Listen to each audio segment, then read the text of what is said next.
Hello my dear friends, welcome back to Gyan Sagar. My self प्रेरणा दशौंधे और आज हम लोग डिस्कस करेंगे रांची यूनिवर्सिटी का स्किल इन्हेंसमेंट कोर्स सेक पेपर 1, जो कि क्या है हमारा कार्यालय हिंदी है। ठीक है, कार्यालय हिंदी में क्या आपको देखना है कि इसमें कैसे भाषा का प्रयोग होता है, कैसे स्पष्ट होता है, कि सरल होता है, कि कॉम्प्लेक्स होता है, ये सब इसके बारे में हम लोग पढ़ेंगे।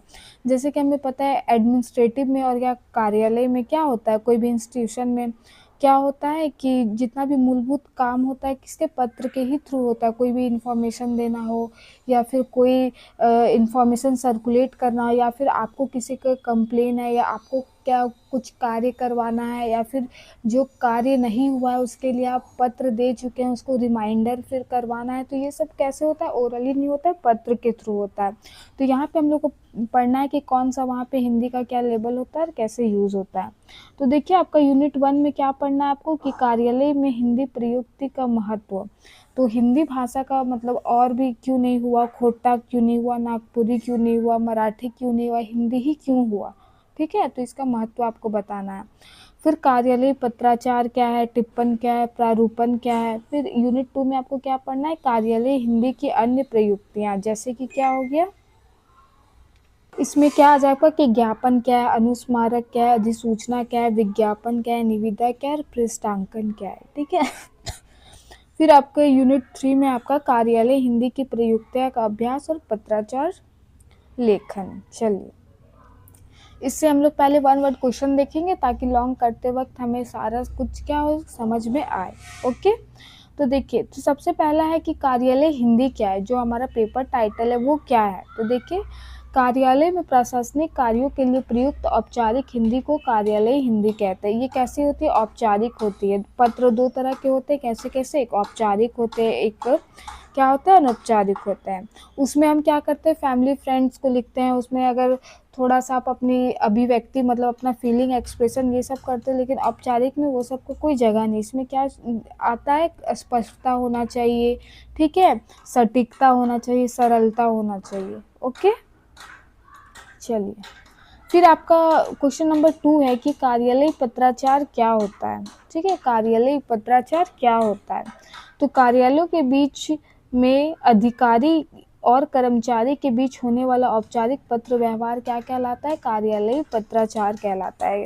तो देखिए, पत्राचार तो आप जानते हैं, आप कार्यालय क्या, जो स्टाफ के बीच में होगा, जो अधिकारी हैं, जो अलग अलग पोस्ट में, उनके बीच में किससे होगी। हाँ, वहाँ पे ओरली बहुत चीज़ नहीं होता है, जो बड़े बड़े रिकॉर्ड हो गए चाहे कुछ भी, उसके लिए क्या देने पड़ते हैं, एक पत्र देना पड़ता है। ठीक है, तो जब हम लोग पत्र से व्यवहार करते हैं, कम्युनिकेट करते हैं, तो वो क्या कहलाता है, कार्यालय पत्राचार कहलाता है। और इसकी कैसी होती है, औपचारिक होती है। इसमें आप कुछ भी नहीं लिख सकते, पोलाइट रहना पड़ेगा आपको, फिर शुद्धता का भी ध्यान रखना पड़ेगा। ओके, फिर आपका यहाँ पे आता है टिप्पण क्या है, कार्यालय पत्र ये में हिंदी में टिप्पण क्या है। ठीक है, तो किसी पत्र या प्रकरण पर अधिकारी द्वारा लिखी गई संक्षिप्त टिप्पणी को टिप्पण कहते हैं। अगर वहाँ के जो अधिकारी है उनके द्वारा जो पत्र लिखा जाता है वो क्या कहलाता है, संक्षिप्त टिप्पणी। ओके, जो संक्षिप्त टिप्पणी जो वो लिखते हैं शॉर्ट में, वो क्या कहलाता है, टिप्पण कहलाता है।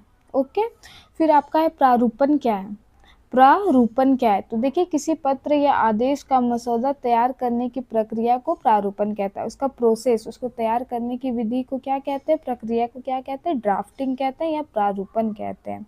ओके, फिर आपका आ जाता है ज्ञापन किसे कहते हैं। ओके, ज्ञापन किसे कहते हैं, तो कार्यालय के भीतर सूचना देने के लिए जारी किया गया संक्षिप्त पत्र ज्ञापन कहलाता है। जो हम लोग छोटा संक्षिप्त मतलब क्या, अननेसेसरी चीज़ नहीं लिखना है उतना, आपको एकदम सटीक होना चाहिए। ठीक है, तो उसी पत्र को क्या कहते हैं हम लोग, ज्ञापन कहते हैं। कोई भी सूचना को आदान प्रदान करने के लिए है ना कार्यालय के अंदर, वो क्या कहलाता है, ज्ञापन कहलाता है। फिर आपको अनुस्मारक क्या होता है भाई, तो देखिए, किसी कार्य की याद दिलाने के लिए भेजा गया पत्र अनुस्मारक कहलाता है। वो कार्य के लिए वो लोग हो सकता है पहले पत्र दे दिए होंगे, ये वो कार्य नहीं हो रहा है। ठीक है, तो उसको रिमाइंड करवाने के लिए अनुस्मारक, उसको याद करवाने के लिए हम लोग क्या लिखते हैं, अनुस्मारक पत्र। ओके, अब देखिए अधिसूचना क्या होता है। ओके, अधिसूचना क्या होता है, सरकार या कार्यालय द्वारा जारी की गई औपचारिक सूचना को अधिसूचना कहते हैं। जब कोई गवर्नमेंट या कोई कार्यालय को एडमिनिस्ट्रेटिव, जब वो लोग कोई पत्र जारी ये कोई सूचना जारी करता है तो वो क्या कहलाता है, अधिसूचना कहलाता है। वो कैसा होता है, औपचारिक होता है। ओके। अब देखिए विज्ञापन क्या होता है, जिसको हम लोग इंग्लिश में एडवर्टीजमेंट कहते हैं। तो ये क्यों करते हैं भाई, तो हम लोग किसी वस्तु हो गया, कोई कोई सामान, कोई प्रोडक्ट को लेके या कोई सेवा को लेके या सूचना को लेके जब इसका हम लोग प्रचार प्रसार करते हैं और कोई सार्वजनिक संदेश देते हैं तो वो क्या कहलाता है, विज्ञापन कहलाता है। इससे क्या होता है, प्रोडक्टिविटी हाई होता है, वो लोग अपना क्या करता है, एडवर्टाइज करता है। चलिए, फिर आपको अवेयरनेस भी फैलाता है। ठीक है। फिर निविदा क्या होता है, तो देखिए किसी कार्य या वस्तु की आपूर्ति के लिए प्राप्त प्रस्ताव को निविदा, जब प्रस्ताव दिया जाता है तो वो क्या कहलाता है, किसी कार्य के लिए, तो निविदा कहलाता है, टेंडर जिसको बोलते हैं। फिर आपका 10 में कि पृष्ठांकन क्या होता है। पृष्ठांकन क्या है भाई, तो किसी पत्र को दूसरे अधिकारी या विभाग को अग्रेषित करने की प्रक्रिया को क्या कहलाता है, पृष्ठांक। ठीक है। फॉरवर्ड जिसको बोलते हैं हम लोग। 11 देखिए, कार्यालय भाषा की मुख्य विशेषता क्या है, तो इसकी मुख्य भाषा कैसी होना चाहिए, तो स्पष्ट होना चाहिए और औपचारिक होना चाहिए, औपचारिकता होना चाहिए। ठीक है। फॉर्मल आपका रहना चाहिए। 12 पे क्या है आपका, कार्यालय पत्र का मुख्य उद्देश्य क्या होता है, तो कार्यालय पत्र का किसी को फीलिंग को शेयर वेयर में क्या होता है, सूचना देना होता है। ठीक है। और या फिर प्रशासनिक कार्य करना। 13 नंबर पे देखिए, कार्यालय हिंदी में भाषा कैसी होनी चाहिए, तो भाषा कैसी होनी चाहिए, सरल, स्पष्ट और संक्षिप्त होनी चाहिए। बहुत लॉन्ग लास्ट ये नहीं कि हाँ 2 पेज का एप्लीकेशन दे रहा है, ऐसे नहीं। ओके। 14 पे देखिए, आधिकारिक पत्र में क्या आवश्यक होता है, तो आधिकारिक पत्र में क्या आवश्यकता है, विषय है, संदर्भ है और हस्ताक्षर है। हस्ताक्षर इंपॉर्टेंट होता है कार्यालय पत्र में। ओके। फिर देखिए, कार्यालय पत्राचार का मुख्य साधन क्या है, तो पत्र। इसमें पत्राचार कैसे होता है, तो पत्र के माध्यम से। ओके। 16 पे देखिए, ज्ञापन का उपयोग कहाँ किया जाता है, तो हम लोग ज्ञापन का कहाँ यूज करते हैं, तो कार्यालय के अंदर सूचना देने के लिए। पढ़े थे ना कि छोटा सा रहेगा, अंदर में सूचना देने के लिए हम लोग क्या कार्यालय में क्या कहलाता है, ज्ञापन कहलाता है। फिर अधिसूचना कौन जारी करता है भाई, तो सरकार करेगा या कोई प्रशासनिक विभाग करेगा। ठीक है। और सरकार या प्रशासनिक विभाग कोई सूचना औपचारिक में निकालता है तो वो क्या कहलाता है, अधिसूचना कहलाता है। ओके। 18 नंबर पे देखिए, कार्यालय हिंदी का मुख्य उद्देश्य क्या है, तो इसका मुख्य उद्देश्य क्या है, प्रशासनिक कार्यों को सुचारू रूप से चलाना, व्यवस्थित ढंग से चलाना। ठीक है। अब देखिए, पृष्ठांकन किसे भेजा जाता है, तो संबंधित अधिकारी या विभाग को। कोई आप उससे रिलेटेड है ना, अब आपको है वेस्ट मैनेजमेंट, मान लीजिए आपको क्या फाइनेंस डिपार्टमेंट में आपको भेजना है, तो आप उसी के ये में लिखिएगा। अगर आपको कोई नल लगवाना या कुछ करना है तो आप पहले कहाँ ये करिएगा, मैनेजमेंट को कीजिएगा, उसके बाद ना आगे पीछे जाइएगा, तो उससे रिलेटेड होना चाहिए, है ना। चलिए, फिर 20 में कार्यालय हिंदी किस क्षेत्र में उपयोग होती है, तो कार्यालय हिंदी किस क्षेत्र में उपयोग होती है भाई, तो सरकारी और निजी कार्यालयों में। ओके।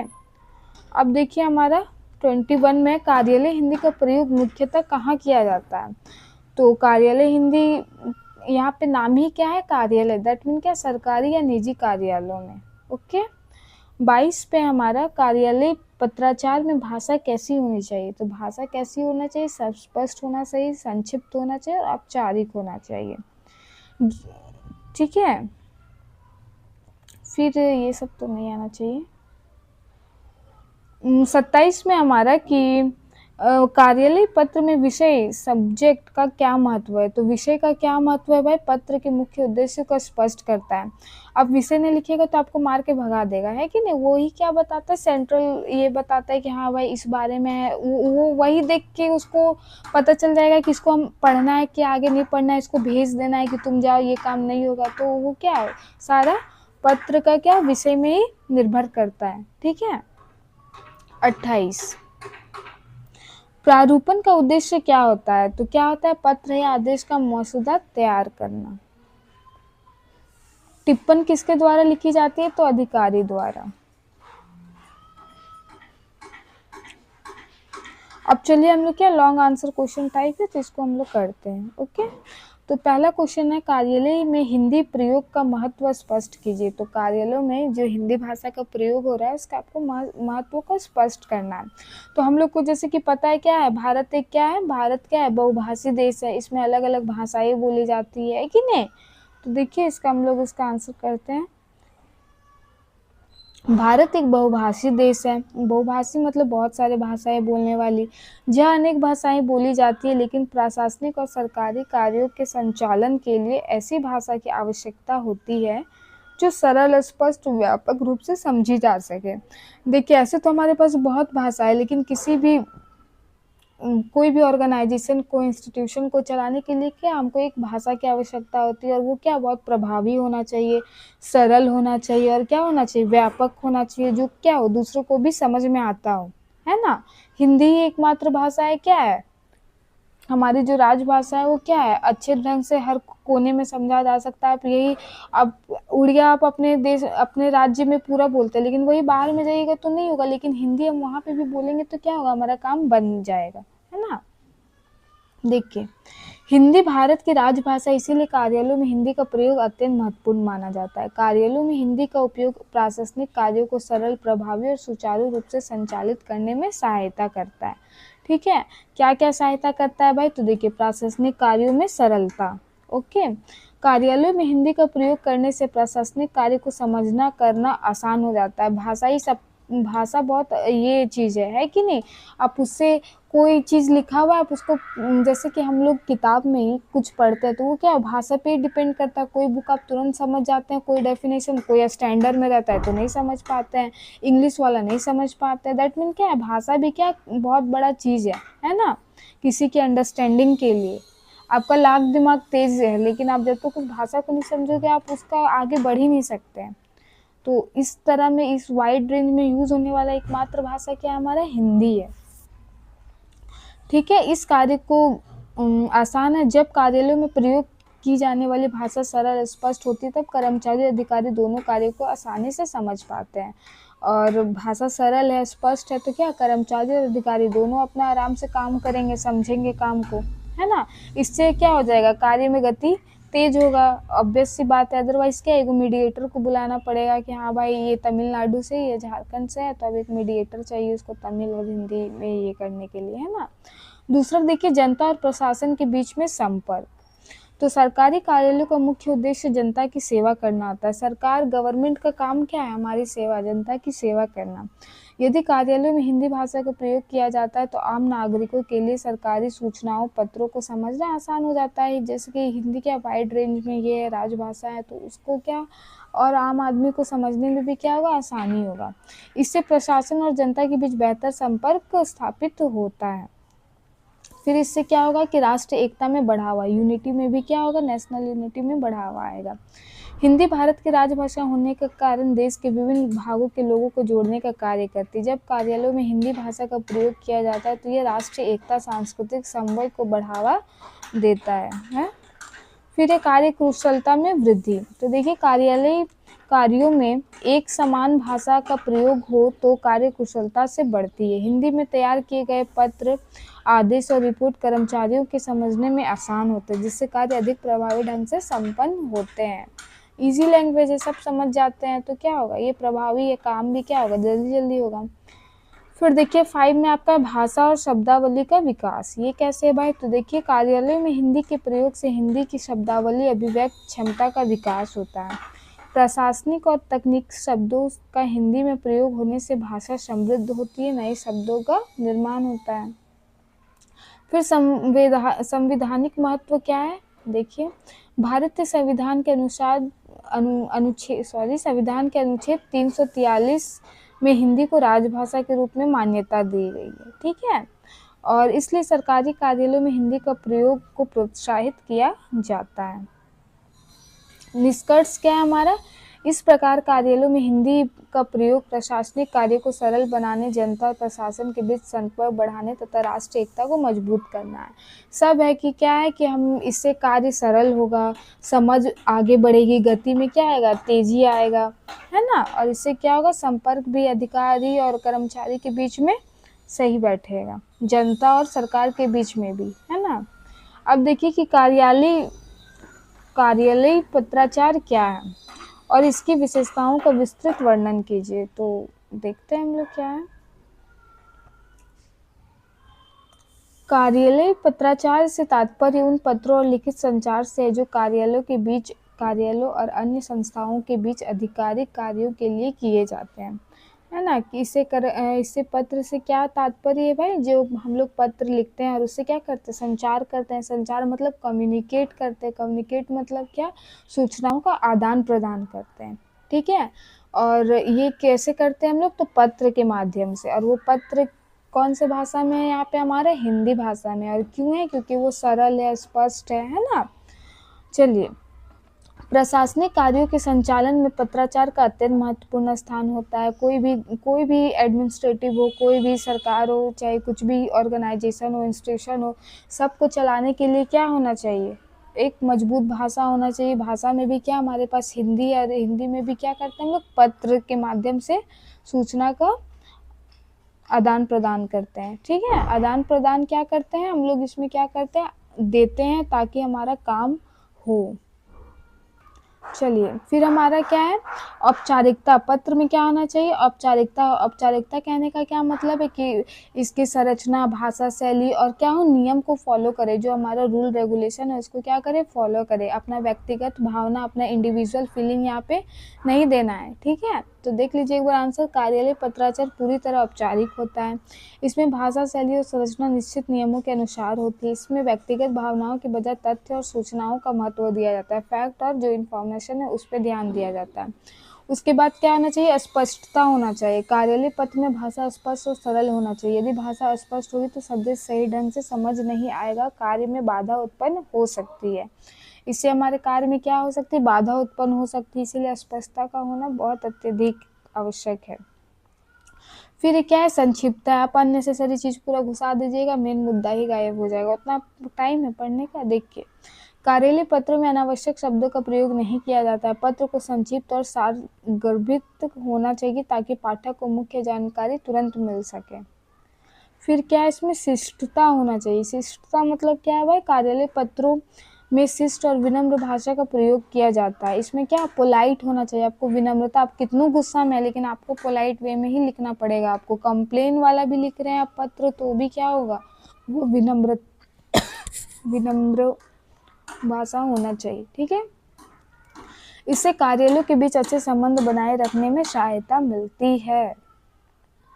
अब नेक्स्ट पॉइंट क्या हमारा, उद्देश्य पूर्णता। तो प्रत्यक्ष कार्यालय पत्र का एक स्पष्ट उद्देश्य होता है। जितना भी हम पत्र लिखते हैं ऐसे कि हाँ उनका हाल चाल जानने के लिए नहीं लिखते हैं, क्या हो, उसका एक क्या उद्देश्य होता है। कोई भी काम के लिए भी हो सकता है, जैसे सूचना देना, आदेश देना, किसी विषय पर स्पष्टीकरण प्राप्त करना, ठीक है। हो सकता है कि कर्मचारी के लिए पत्र लिखा हुआ है कि तुम में से कोई रात में सब सो जाता है तो निकाल दिया जाएगा, मतलब, है ना। किसी के लिए भी हो सकता है। अब देखिए, व्यवस्थित संरचना मतलब इसका स्ट्रक्चर। आप ऐसा नहीं कि ऊपर में साइन करके दे दिए, ऐसा नहीं होता है, ठीक है। तो देखिए, कार्यालय पत्र एक निश्चित संरचना होती है जिसमें शीर्षक, संदर्भ, विषय, मुख्य भाग, हस्ताक्षर शामिल होते हैं और सबका अपना अपना कहाँ है, जगह है, ठीक है। चलिए, नेक्स्ट क्वेश्चन है, टिप्पण और प्रारूपण की प्रक्रिया का विस्तृत वर्णन कीजिए। तो चलिए करते हैं हम लोग। टिप्पण कार्यों में टिप्पण और प्रारूपण का अत्यंत महत्वपूर्ण स्थान होता है। ये दोनों प्रक्रियाएं प्रशासनिक निर्णय और पत्राचार की प्रक्रिया को व्यवस्थित बनाने में सहायता करती है। टिप्पण का क्या अर्थ है, तो किसी पत्र, प्रकरण या फाइल पर अधिकारी द्वारा लिखी गई संक्षिप्त टिप्पणी को टिप्पण कहते हैं। किसी भी पत्र हो गया, कोई फाइल हो गया, अगर उसमें कोई अधिकारी लिखा है, कर्मचारी नहीं, अधिकारी, आपको ये वर्ड लिखना पड़ेगा, अधिकारी, ठीक है। अगर वो लिखा है तो वो क्या कहलाएगा, टिप्पण कहलाएगा। संक्षिप्त तो बोल दिया, दैट मीन क्या, उसमें स्पष्टता होगी, सरलता होगी, अननेसेसरी वर्ड नहीं होगा, है ना। इसका उद्देश्य संबंधित विषय पर अधिकारी की राय, सुझाव या निर्णय को दर्ज कराना होता है, ठीक है। इसका महत्व क्या है, तो टिप्पण के माध्यम से किसी मामले पर विभिन्न अधिकारियों की राय क्रमशः दर्ज होती जाती है। इसमें निर्णय लेने की प्रक्रिया पारदर्शी और व्यवस्थित बन जाती है। इससे क्या आती है, ट्रांसपेरेंसी आती है ना। इसकी विशेषता क्या है देखिए लिखने की, तो भाषा स्पष्ट और संक्षिप्त होनी चाहिए, तथ्यात्मक जानकारी देनी चाहिए, अनावश्यक विवरण से बचना चाहिए, अननेसेसरी को अब चीज़ों को अवॉइड करना होगा आपको। अब देखिए प्रारूपण क्या होता है।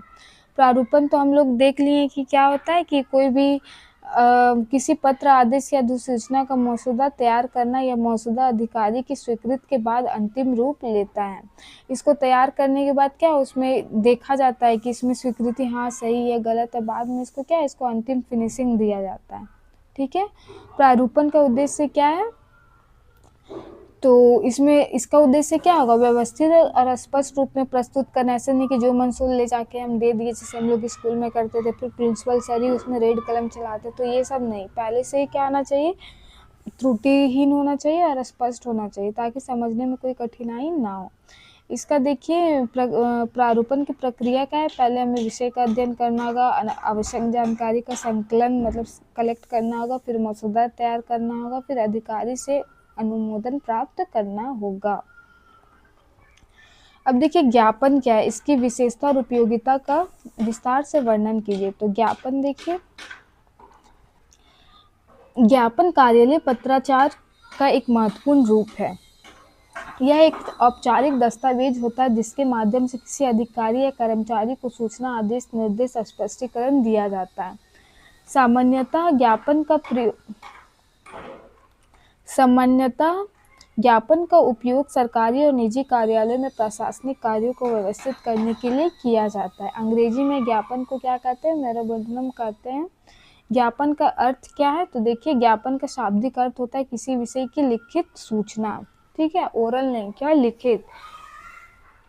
जब कोई चीज़ के बारे में, कोई फैक्ट के बारे में, कोई ऑब्जेक्ट के बारे में या कोई काम के बारे में जब लिखित कोई सूचना होता है तो क्या कहलाता है, ज्ञापन कहलाता है। जब किसी कर्मचारी को किसी कार्य के संबंध में निर्देश देना हो, स्पष्टीकरण मांगना या किसी सूचना में अवगत कराना, तो ज्ञापन जारी किया जाता है।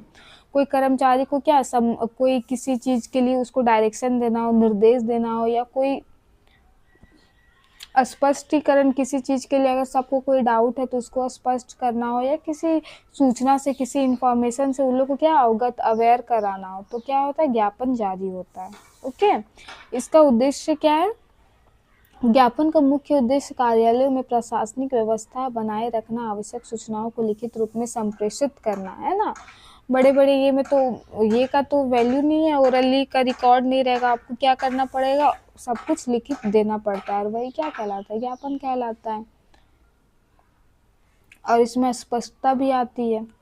इसकी देखिए मुख्य विशेषता क्या होगी कि औपचारिकता होनी चाहिए, संक्षिप्त होने चाहिए, अननेसेसरी चीज़ नहीं लिखना है, अस्पष्टता होना चाहिए, है ना, कि सटीक हो, फिर लिखित प्रमाण हो। इसकी संरचना देखिए कैसा होता है, तो सबसे पहले क्या होगा, कार्यालय का नाम होगा, उसके बाद ज्ञापन संख्या, उसकी संख्या क्या है ज्ञापन की, फिर तिथि आपको मेंशन करना होगा, डेट जिसको बोलते हैं, प्राप्तकर्ता का नाम या पद, कौन इसको ये कर रहा है, कौन से पद से इसको अधिकारी लिख रहा है कि कर्मचारी लिख रहा है ना, विषय देना होगा, मुख्य विवरण देना होगा, उसके बाद हस्ताक्षर करना होगा। ओके, इसकी उपयोगिता क्या है, प्रशासनिक निर्देश देने के लिए, कर्मचारियों से स्पष्टीकरण मांगने के लिए, अनुशासनात्मक कार्यवाही के लिए, और महत्वपूर्ण सूचना देने के लिए। अब देखिए अधिसूचना क्या है, तो इसको हम लोग पढ़ लिए, क्या होता है कि सरकार या कोई इंस्टीट्यूशन या कार्यालय द्वारा जब कोई भी नोटिस जारी होता है तो वो क्या कहलाता है, अधिसूचना कहलाता है। ठीक है, अधिसूचना एक आधिकारिक सूचना होता है जिससे सरकार या संस्था कार्यालय द्वारा या कर्मचारियों को किसी महत्वपूर्ण निर्णय या संदेश देने के लिए, जानकारी देने के लिए किया जाता है। कौन करता है, अधिकारी लोग करता है, कर्मचारी या जनता को ये देने के लिए। ठीक है, अधिसूचना का अर्थ देखिए क्या होता है, अधिसूचना का अर्थ किसी महत्वपूर्ण निर्णय या आदेश को आधिकारिक रूप से प्रकाशित करना। यह सूचना आमतौर पर सरकारी राजपत्र, समाचार पत्र या आधिकारिक वेबसाइट के माध्यम से जारी किया जाता है। कहाँ होता है देख लीजिए, समाचार पत्र में हो सकता है, सरकारी राजपत्र में हो सकता है, या कोई वेबसाइट पे हो सकता है, ऑफिशियल वेबसाइट पे। अधिसूचना की आवश्यकता क्यों है भाई, तो सरकार के जो निर्णय होंगे वो हमें कैसे पता चलेंगे, है ना, कि रियल है। तो देखिए सरकारी निर्णय की जानकारी के लिए, फिर प्रशासनिक पारदर्शिता के लिए, ट्रांसपेरेंसी, ये नहीं चुपके से अपना जनता को बता के इसका कोई रिकॉर्ड नहीं रखे, ऐसे नहीं। फिर कानूनी मान्यता होगा, है ना। इसकी मुख्य विशेषता क्या अधिसूचना का, ये एक आधिकारिक दस्तावेज होती है, इसमें स्पष्ट और औपचारिक भाषा का प्रयोग होता है। फिर इसमें तिथि आदेश का विवरण दिया जाता है, इसे सार्वजनिक रूप से प्रकाशित किया जाता है, चोरी छुपे नहीं। कहाँ पे? इसका अब स्ट्रक्चर देखिए कैसी होती है, इसकी संरचना कैसा होता है। तो पहले विभाग या मंत्रालय का नाम जो इसको पब्लिश कर रहा है, ठीक है। फिर अधिसूचना संख्या, जैसे उसमें ज्ञापन संख्या था, फिर तिथि होगा, फिर आदेश या सूचना का विवरण, फिर अधिकारी का हस्ताक्षर। इसका महत्व क्या है, तो सरकारी आदेश को वैधानिक रूप से प्रदान करती, जनता की नई नीतियों की जानकारी देती है, प्रशासनिक कार्यों को पारदर्शी बनाती है। ओके। फिर आपका है निविदा क्या है, तो निविदा क्या है ये हम लोग पढ़ लिए, है ना, कि जब प्रस्ताव को आमंत्रित किया जाता है ना। फिर कार्यालय में इसकी प्रक्रिया और महत्व का बताइए। तो देखिए निविदा का अर्थ क्या है, निविदा का अर्थ किसी कार्य या सामग्री उपलब्ध कराने के लिए इच्छुक व्यक्ति या कंपनियों से लिखित प्रस्ताव आमंत्रित करता है। इसकी आवश्यकता क्या है, क्योंकि ये भी क्या करता है, पारदर्शिता बनाए रखता है, उचित मूल्य प्राप्त करना, है ना। फिर गुणवत्ता सुनिश्चित करना। फिर निविदा की प्रक्रिया क्या है, देखिए निविदा सूचना जारी करना, आवेदन प्राप्त करना, प्रस्ताव की जांच, फिर चयन प्रक्रिया, फिर अनुबंध। ओके। देखिए नेक्स्ट क्वेश्चन हमारा क्या है कि अनुस्मारक क्या है। तो हम लोग देख लिए कि ये रिमाइंडर याद करवाने के लिए किसी कार्य को के लिए जब हम लोग पत्र लिखे थे तो अनुस्मारक पत्र कहलाता है, ठीक है। फिर कार्यालय कार्यों में इसकी आवश्यकता और उपयोगिता का वर्णन कीजिए, क्या इसका यूज है। तो देखिए अनुस्मारक कार्यालय पत्राचार का एक महत्वपूर्ण प्रकार है। जब किसी पत्र का उत्तर समय पर प्राप्त नहीं होता या किसी कार्य को पूरा करने की याद दिलानी होती, तब अनुस्मारक भेजा जाता है। कोई पत्र का उनको जवाब नहीं मिलता या कोई कार्य को उनको याद दिलाना होता है कि देरी होता है, तब वो क्या करते हैं, अनुस्मारक पत्र भेजते हैं। अंग्रेजी में रिमाइंडर कहा जाता है। अनुस्मारक का अर्थ क्या होता है, अनुस्मारक वह पत्र होता है जिसके माध्यम से किसी व्यक्ति या संस्था को पहले भेजे गए पत्र या निर्देश की याद दिलाई जाती है। इसकी आवश्यकता क्या है भाई, तो कार्यों को समय पर पूरा करना, है ना। इसकी आवश्यकता क्या है, कार्यों को समय पर पूरा करना। फिर हो सकता है प्रशासनिक व्यवस्था बनाए रखने के लिए, फिर संचार की निरंतरता, कंटिन्यूटी के लिए, है ना। ऐसा नहीं कि एक पत्र भेज दिए उसी में 100 साल लगा दिए, अब है ही नहीं, तो क्या करना है, उसको समय समय पे इसको रिवाइव करना है। फिर इसके अनुस्मारक की विशेषताएं क्या हो सकती है, तो भाषा विनम्र औपचारिक होना चाहिए। आप 5वां बार भी अनुस्मारक पत्र भेजेंगे तो भी उसमें क्या सरल भाषा विनम्रता होनी चाहिए। फिर से आपका क्या विषय स्पष्ट होता है, पहले भेजे गए पत्र का संदर्भ दिया जाता है, अनावश्यक विवरण नहीं होता है। फिर देखिए इसका संरचना क्या है, ठीक है। तो कार्यालय का नाम, पत्र संख्या, तिथि, संदर्भ, है ना, विषय, मुख्य विवरण, हस्ताक्षर। फिर आपका है कि पृष्ठांकन क्या है, कार्यालय में इसकी क्या भूमिका होती है। तो पृष्ठांकन क्या है, पृष्ठांकन कार्यालय पत्राचार की एक महत्वपूर्ण प्रक्रिया है ना। जब किसी पत्र या दस्तावेज को किसी अन्य अधिकारी या विभाग को भेजा जाता है तो उसके पीछे लिखे जाने वाली टिप्पणी को पृष्ठांकन कहा जाता है। पृष्ठांकन का अर्थ क्या है, तो पृष्ठांकन का अर्थ किसी पत्र या दस्तावेज को संबंधित अधिकारी विभाग को अग्रेषित करना। इसकी आवश्यकता क्या है भाई, तो सूचना को संबंधित अधिकारी तक पहुंचाने के लिए, प्रशासनिक कार्य को व्यवस्थित रखने के लिए, निर्णय प्रक्रिया को तेज बनाने के लिए। इसकी विशेषताएं क्या है, सामने में विशेषता वही लिखना है, क्या स्पष्ट होना चाहिए, है ना। संदर्भ संख्या, तिथि लिखी जानी होनी चाहिए, संबंधित अधिकारी पद। ओके। ये पीडीएफ आपको कहाँ मिलेगा, आपको ज्ञान सागर में मिलेगा, जस्ट ओनली कितने रुपीज़ में, 60 रुपीज़ में मिलेगा। ओके। कब तक मिलेगा, अप टू सेमेस्टर 8 तक, सारे सब्जेक्ट के लिए। सारे सब्जेक्ट, मान लीजिए आपका हिस्ट्री हिंदी ऑनर्स है तो मेजर 1 2 3 4 5 आपका जितना तक जाएगा 14-15 तक सबका मिलेगा। ओके। ऐसे ही क्वेश्चन है आपका कि ये कार्यालय भाषा की विशेषता क्या है, विशेषताओं का विस्तार से वर्णन कीजिए। तो वही सबको लिखना है कि अस्पष्टता को एक बार मेंशन कर देना, संक्षिप्तता होनी चाहिए, औपचारिकता होनी चाहिए, सटीकता होनी चाहिए, वस्तुनिष्ठता होनी चाहिए। ओके, ये सब लिखना है, टफ नहीं है। फिर कार्यालय हिंदी के विकास और महत्व का वर्णन कीजिए। तो कैसे इसका विकास हुआ और इसका महत्व का आपको बताना है। जैसे संविधान में भी ये है ना, प्रयोग है। प्रशासनिक कार्यों में उपयोग, जनता और प्रशासन के बीच संपर्क, जो ऊपर वाला पॉइंट्स था ना, इसमें भी होगा। भाषा का विकास, राष्ट्रीय एकता। ओके, फिर देखिए कार्यालय हिंदी क्या है, इसके स्वरूप, उद्देश्य और महत्व स्पष्ट कीजिए। ये क्वेश्चन हम लोग कर लिए, उसी को करना है। फिर कार्यालय पत्राचार की प्रक्रिया और उसके महत्व का विस्तार से वर्णन कीजिए। फिर एक ज्ञापन क्या है, वही क्वेश्चन रिपीट हो रहा है, ठीक है। तो इसको कर लेना आपको। All the best for your exam. शायद कल ही आप लोग का एग्जाम है, तो अच्छे से दीजिएगा। Thank you for watching, have a nice day, all the best for your exam. Okay, bye.